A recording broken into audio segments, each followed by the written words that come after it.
오늘은 레위기 18장 말씀입니다.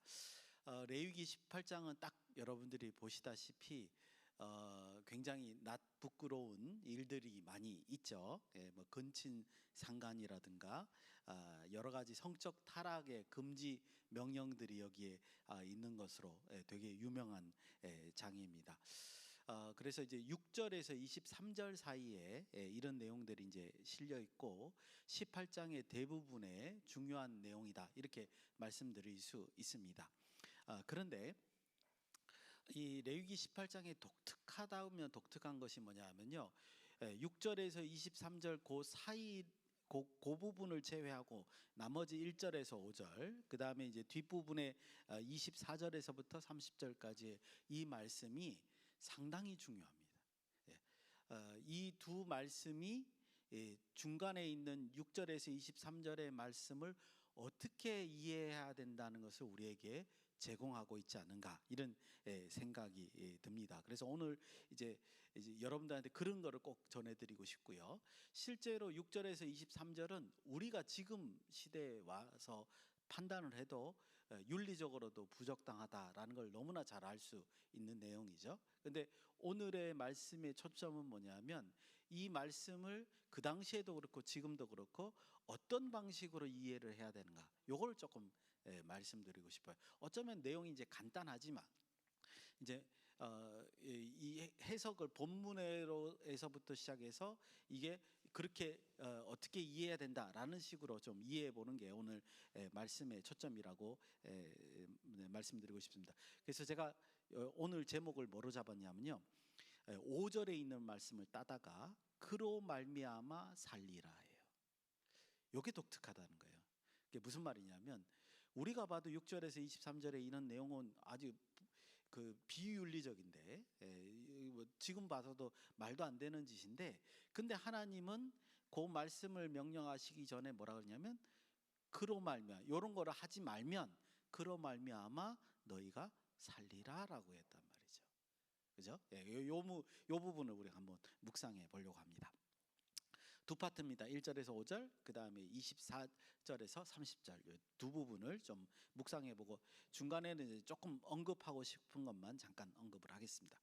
1절에서 5절 이제 보시겠습니다. 먼저 3절입니다. 제가 읽겠습니다. 너희는 너희가 거주하던 애굽 땅의 풍속을 따르지 말며 내가 너희를 인도할 가나안 땅의 풍속과 규례도 행하지 말고, 이렇게 되어 있습니다. 이 3절이 굉장히 중요하다는 걸 이제 나중에서야 깨닫게 됩니다. 내용은 뭐 어렵지 않죠. 애굽, 너희가 이제 머물렀던 애굽의 풍속 따르지 말라. 또 하나는 너희가 갈 가나안 땅의 풍속도 따르지 말라. 이렇게 지금 말씀하고 있습니다. 그러면 이제 도대체 이스라엘 백성에게 어떻게 하라고 말씀하냐? 4절에 있습니다. 4절은 우리가 같이 한번 읽어보겠습니다. 시작. 너희는 내 법도를 따르며 내 규례를 지켜 그대로 행하라. 나는 너희 하나님 여호와니라. 아멘. 어떻게 보면 굉장히 쉬운 말씀이기도 해요, 해석이. 그런데 어떻게 보면 조금 이제 어려운 말씀인 게 뭐냐 하면, 이스라엘 백성이 어떻게 해야 하는가를 잘 설명하고 있는 문구이기 때문에 그렇습니다. 하나님의 법도와 규례를 행하라, 뭐 겉으로 보면 이렇게 이제 이해할 수 있죠. 그런데 여기 속에는 앞에 3절과 연합해서 생각하면 조금 더 중의적인 의미가 담겨져 있습니다. 무슨 말이냐면, 애굽의 풍속과 가나안 백성과의 풍속을 따르지 말고 하나님 말씀을 따르라 라고 되어 있기 때문에, 이 말은 뭐죠? 하나님의 그 명령과 애굽과 그 가나안 땅에 있는 풍속하고는 다르다라는 거예요. 즉 그거의 개념을 구별하지 못하면 안 된다라는 게 포함이 돼 있다는 거죠. 무슨 말씀이냐면, 다시 한번요, 4절에 있는 말씀은 그냥 하나님 명령대로 따르라, 이런 말씀이 표면적으로 있습니다. 그건 당연한 말이죠. 그런데 그 속에는 3절과 연합해서 우리가 무슨 생각을 해야 되냐면 그런 거죠. 가나안 풍습과 하나님의 말씀이 어떻게 다르는지 그거를 구분할 줄 알아야 된다는 거죠. 그거를 못하면 의미가 없는 거죠. 그러면 우리가 하나님 말씀을 따르면서도 사실은 이게 잘 따르는 건지 아닌 건지 아무런 감각이 없는 거예요. 그죠? 예. 그러니까 여기에는 이 내용이 있습니다. 그리고 난 다음에 이제 제가 주목하는 게 뭐죠?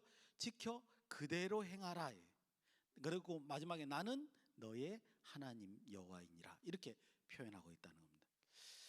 예, 그대로 행하라는 말도 우리가 조금 묵상을 해야 됩니다. 여러분들 신명기 4장에 의하면 이 그대로 행하라는 말이 무슨 뜻인지를 이제 설명해 놓고 있죠. 그게 뭐냐면 가감하지 말래요.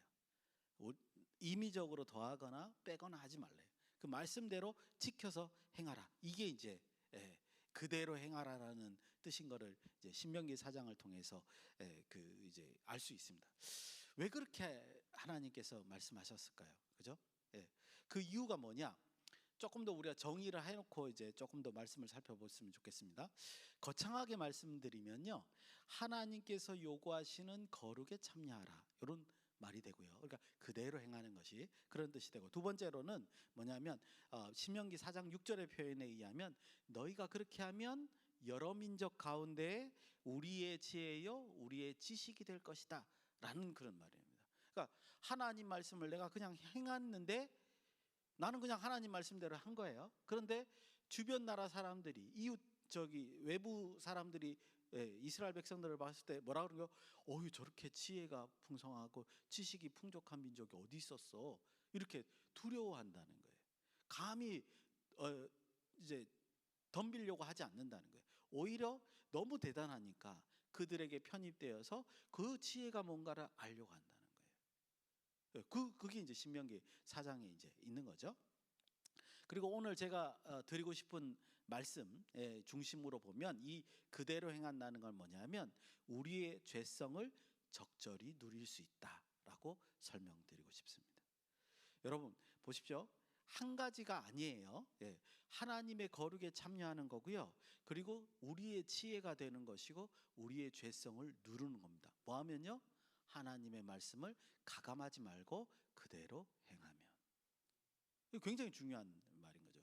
이게 너무 놀라운 것은 뭐냐면 밑에 6절 이하에 있는 그런 성적인 타락을 하지 않으면 요 말 앞에 이 지금 제가 설명드린 내용이 담겨져 있다는 겁니다. 저는 그렇게 생각합니다.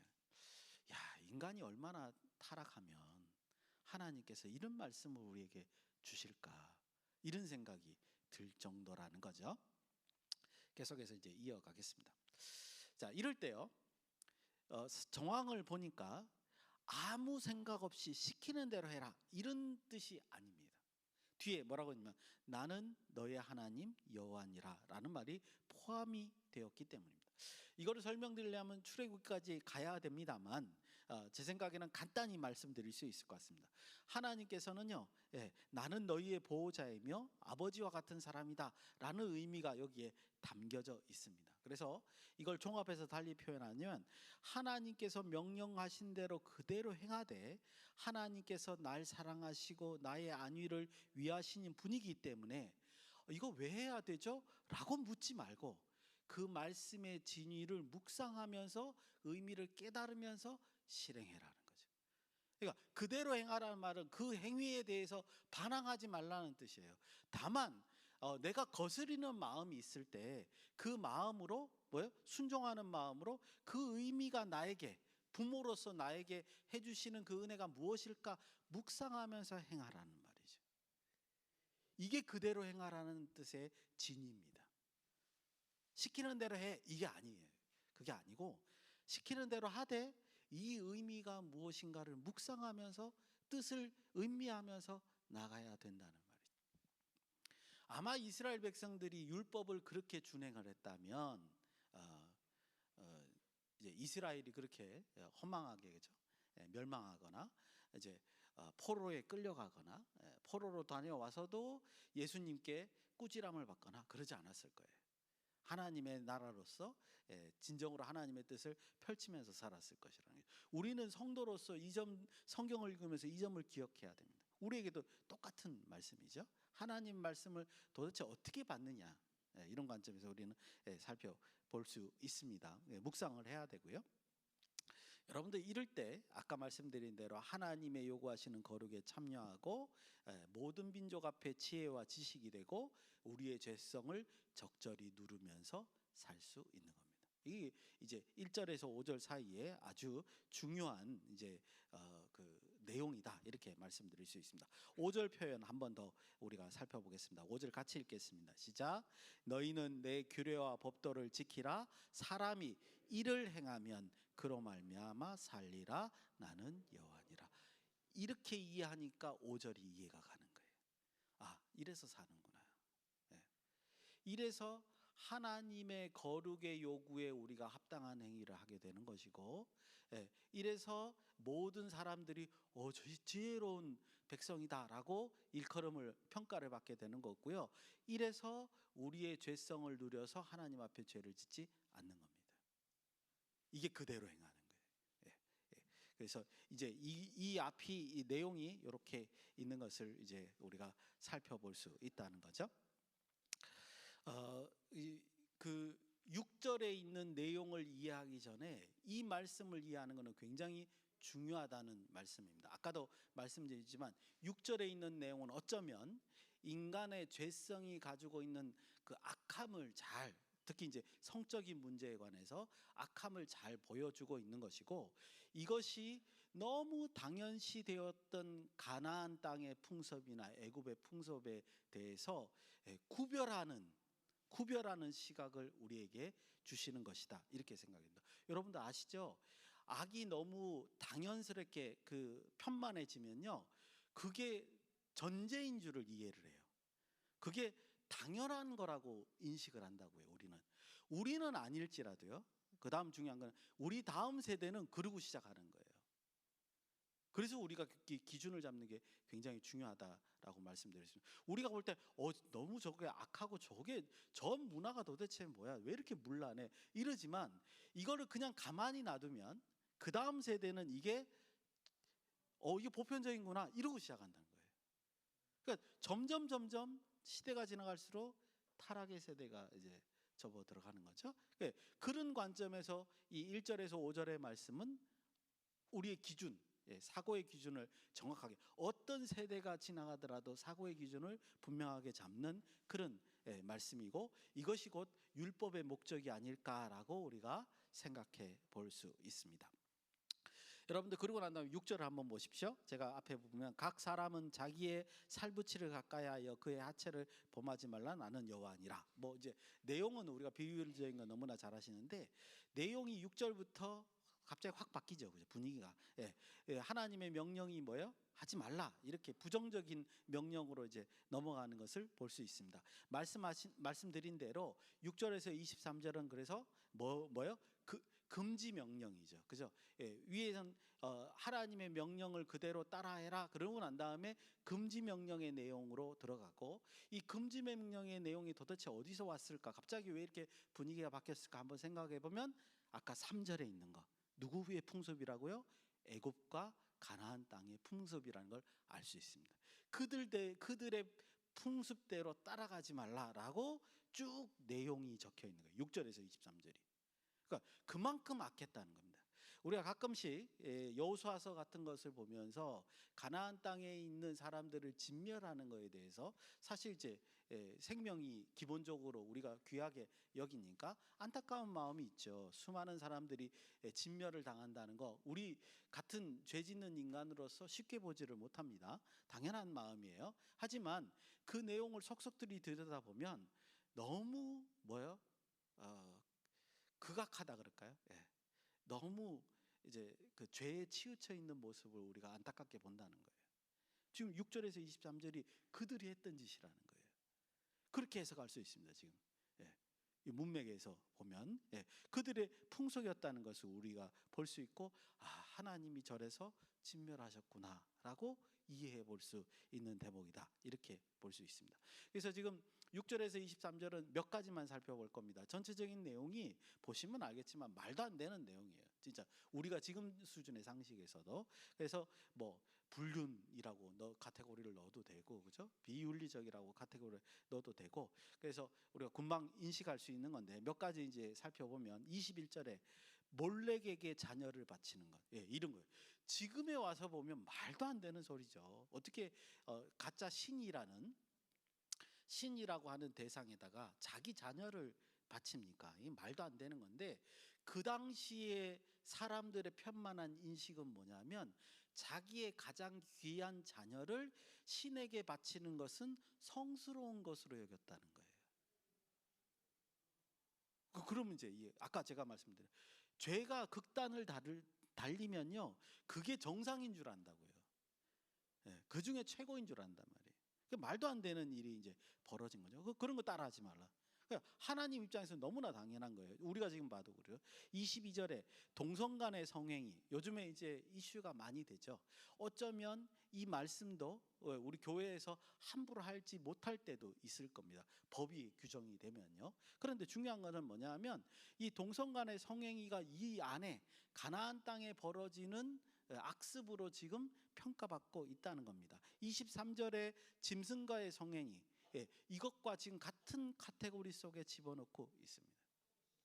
성경에서 구체적으로 이거에 대한 얘기를 하고 있지 않습니다. 그래서 사실은 이제 좀 더 우리가 그 동성애에 대해서 이제 발언하기가 쉽지는 않지만, 적어도 이 문맥에서 보면 이거는 뭐예요? 하나님의 창조 질서에서 벗어난 거죠. 하나님의 창조 질서를 경홀히 여기는 사항 중에 하나로 여기에 분명히 언급되고 있는 것은 확실해 보입니다. 그래서 금지 명령을 하는 거죠. 아까도 말씀드렸듯이요, 죄라는 거는 한번 시작하면요, 이게 편만해지는 습성이 있고요. 편만해지면 어떤 일이 벌어집니까? 이게 당연한 전제가 돼 버려요. 그래서 악이 더욱더 깊어지는 걸 우리가 느낄 수 있다는 겁니다. 그래서 작은 죄라도 우리는 간과해서 보면 안 됩니다. 이제 24절에서 30절 이제 두 번째 단락을 잠깐 보시겠습니다. 24절에서 26절을 제가 이제 읽어드리겠습니다. 여기에 우리가 이제 그냥 성경을 읽어서는 좀 이상하다고 느끼시겠지만 좀 이해가 안 가는 그런 부분이 있죠. 그런데 성경에는 이런 부분이 많이 나오고 있다는 겁니다. 제가 읽을 테니까 집중해서 한번 보시기 바랍니다. 24절부터입니다. 너희는 이 모든 일로 스스로 더럽히지 말라. 그러니까 이 모든 일은 뭐죠? 6절에서 23절입니다. 내가 너희 앞에서 쫓아내는 족속들이 이 모든 일로 말미암아 더러워졌고. 확실하죠, 그죠? 이거 가나안의 풍습이었다는 걸 지금 24절에서 설명하고 있습니다. 25절, 그 땅도 더러워졌으므로, 여기가 중요합니다. 내가 그 악으로 말미암아 벌하고 그 땅도 스스로 그 주인을 토해내느니라. 요걸 잘 묵상하셔야 돼요. 26절, 그러므로 너희 곧 너희 동족이나 혹은 너희 중에 거류하는 거류민이나 내 규례와 내 법도를 지키고 이런 가증한 일을 하나라도 행하지 말라. 하나라도 행하지 말라. 이렇게 명시가 되어 있는 것을 볼 수 있습니다.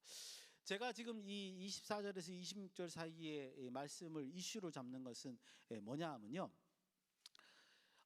이것이 이제 앞에 말씀드린 창조 질서에 위배됐다는 건 당연한 건데, 문제는 뭐냐 하면 사람들이 이런 악행을 창조 질서에 위반한 악행을 저지르게 되니까 뭐라고 표현되어 있죠? 땅이 더러워진다라고 표현되어 있단 말이죠. 땅이 어떻게 더러워질까? 그리고 기본적으로 우리가 생각해, 사람이 죄를 짓는데 왜 땅이 더러워지냐고요. 그죠? 이게 이제 굉장히 의문스러운 부분입니다. 현대 신학에서도 이 부분에 대해서 구체적으로 설명하지 않습니다. 그런데 성경을 이제 구약을 연구하는 분들은 이 부분에 대해서 인지는 하고 있어요. 뭐라고 표현하기는 참 어렵습니다. 근데 성경의 많은 부분이 이런 부분들이 이제 등장하고 있다는 건 사실입니다. 그러니까 아마 이것은 창세기 3장부터 시작된 얘기인 것 같아요. 창세기 3장에 우리가 타락장으로 잘 이해하는데 거기에 뭐라고 돼 있죠? 아담과 하와가 하나님께서 금지하신 선악을 알게 한 나무의 실과를 따먹었어요. 그러니까 죄를 지었죠. 그러니까 어떻게 됐죠? 갑자기 땅이 저주를 받습니다. 그렇죠? 그러고 난 다음에 땅이 소산을 내는 게 아니라 엉겅퀴를 내요. 그래서 아담이 그 엉겅퀴를 제거해야지만 소산을 내서 먹을 수 있게끔 하나님이 하는 것을 볼 수 있습니다. 그걸 저주라고 성경이 이제 표현하고 있다는 거죠. 여기도 똑같은 패턴이에요. 인간이 잘못을 했는데 왜 땅이 그런 엉겅퀴를 내는 저주를 받냐 이게. 왜 땅이 더럽히느냐, 더럽혀지느냐, 이 부분을 우리는 이해를 해야 된다는 겁니다. 정확한 건 모르겠어요. 하지만 분명한 것은 사람과 땅이 연결되어 있다는 거죠. 사람과 땅이 연결되어 있어요. 사람이 하나님의 뜻 안에서 그 하나님의 창조 질서를 잘 지키며 살아가면요, 그 땅은 아름다운 소산을 냅니다. 여러분들 시편 72편도 한번 읽어보시기 바랍니다. 그렇게 연결되어 있습니다. 놀라운 얘기예요. 근데 사람이 죄를 지으면 어떻게 되냐? 땅이 황폐해집니다. 그래서 성경 표현에 하면 땅이 사람을 토해냅니다. 거기 못 살게 만들어요. 이게 성경에서의 창조 질서라는 거예요. 우리는 이 점을 이해를 하셔야 됩니다.